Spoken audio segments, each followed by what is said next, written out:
然后对应它都不动。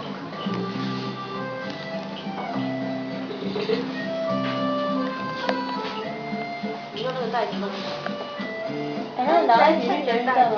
我们那里因为你要搭捷运，你们到那边。在干嘛？我真的很喜欢玩，他很喜欢的袋子哎，我也要换，下次我就拿那种袋子。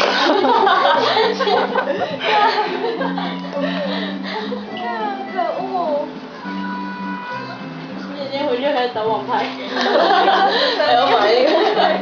跟触感一样吗？要去知识家过去。超喜欢的。大家不知道为什么不理我。对啊。好像舔欸，我说你不是需要洗袋子吗？洗。你把袋子乱晃了，下台。喜欢的袋，他等一下要跟你回家。他应该是装在袋子。